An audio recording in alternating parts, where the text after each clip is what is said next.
ఈ మధ్య ఒక 2 సంఘటనలు బాగా బాధ కలిగించేయండి నాకు. ఒకటి మంత్రి సుభాష్, వాసంశెట్టి సుభాష్ మీద కొంతమంది యువకులు కులం పేరు చెప్పుకుంటూ ఆయన కాన్వాయ్‌ని అడ్డుకుని ఆయన మీద దాడి చేసే ప్రయత్నం. రెండోది మన పోలవరం ఎమ్మెల్యే గారు చిర్రె బాలరాజు గారు. పోలవరం ఎమ్మెల్యే గారి మీద ఆయన కారు మీద దాడి చేశారట. ఏమంటే ఒక మంత్రి మీద, ఒక ఎమ్మెల్యే మీద పట్టపగలే దాడి చేయటమా? ఎక్కడి నుంచి వచ్చింది ఈ ధైర్యం? దేన్ని చూసుకుని ఈ ధైర్యం? అది అధికార పార్టీ, కూటమికి చెందిన మంత్రి గారు, కూటమిలో ఉన్న ఎమ్మెల్యే గారు.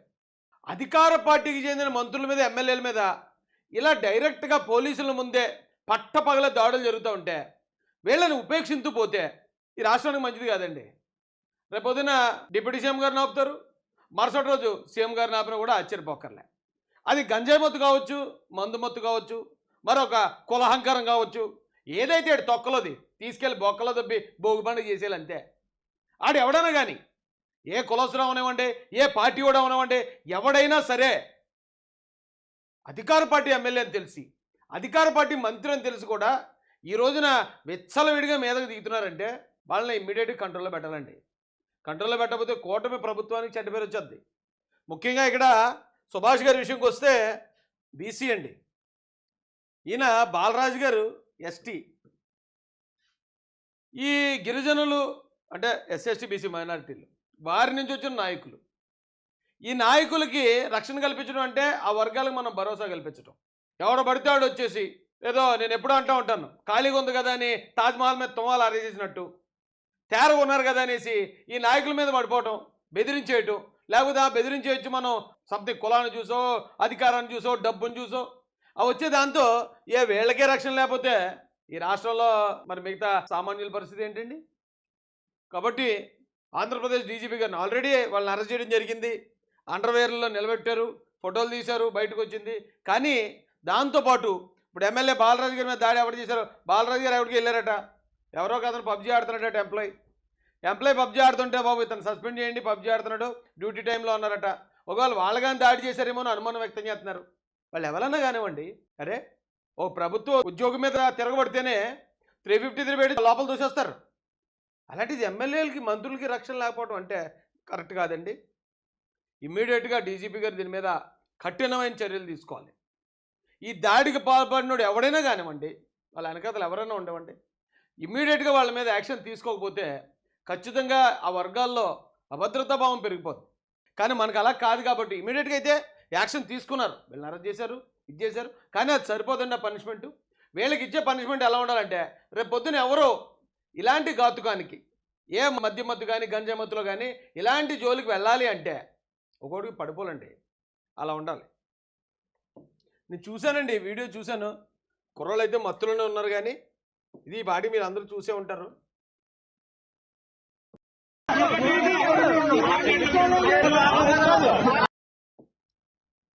ఒక మంత్రి గారు, ఒక రాష్ట్ర మంత్రి, క్యాబినెట్ మంత్రి, ఆయనకి ఎస్కాట్ ఉంటారు, పోలీసు ఉంటారు, గన్మెన్స్ ఉంటారు.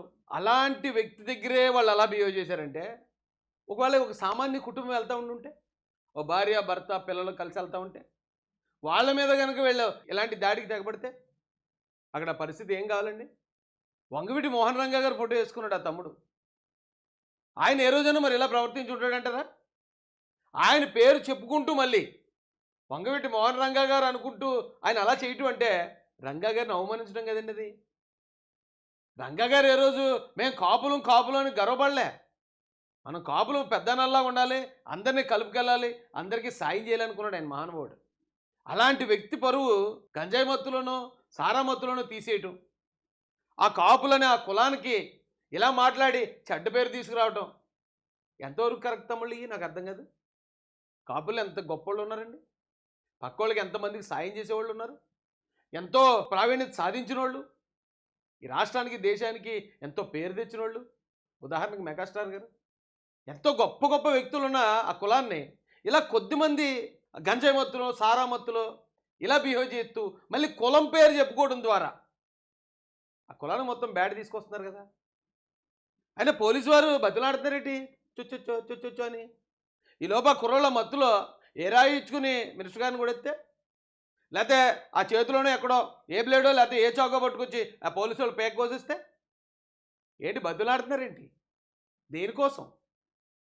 ఓ నలుగురు తాగుబోతులు మాట్లాడుతున్న మాటలకి వాళ్ళ మీద ఏమైనా యాక్షన్ తీసుకుంటే ఆ కులం ఓట్లు పోతాయేమో అనే రాజకీయ దౌర్భాగ్యం ఉన్నంతకాలం ఈ రాష్ట్రం బాగుపడదండి. ఒక మంత్రి కాన్వాయ్ గడ్డొచ్చి అలా న్యూసెన్స్ చెప్తా ఉంటే అమాంతో లేపి జీపులో పడేసుకుని వెళ్ళి పోలీస్ స్టేషన్లో కూర్చోబెట్టాలా, కేసు పెట్టి రిమాండ్కి పంపించాలా. ఒక నెల రోజులు వాళ్ళు జైల్లో ఉంటే బుద్ధి వచ్చేస్తుంది. మన పిల్లల్ని మనమే మార్చుకోవాలి, అంతేగాని బతులాడకూడదండి. అలా బతులాడితే ఆ మత్తులో వాళ్ళు ఏం చేస్తే ఏంటి, దానికి ఎవడు బాధ్యత వహిస్తాడు? ఆ కానిస్టేబుల్ ఉన్నాడు పక్కన, ఆ పక్కన ఇద్దరు ముగ్గురు అధికారులు ఉన్నారు. వీళ్ళ చేతిలో ఏదైనా ఉండి ఏదైనా జరిగితే దానికి ఎవరు బాధ్యులు? నేను ఎప్పుడో సినిమా చూశానండి, ఒకే ఒక్కడు. ఆ ఒకే ఒక్కడు సినిమాలో అలాగే ఓ స్టూడెంట్కి ఆర్టీసీ డ్రైవర్ గొడవ అవుతుంది. ఆ స్టూడెంట్ ఓట్లు పోతాయనేమో ఒకడు, ఆర్టీసీ డ్రైవర్ పలానా కులస్తుడు కాబట్టి ఆర్టీసీ డ్రైవర్కి వ్యతిరేకంగా వెళ్తే ఆ కులం ఓట్లు మనకు పడవని ఇంకో రాజకీయ నాయకుడు.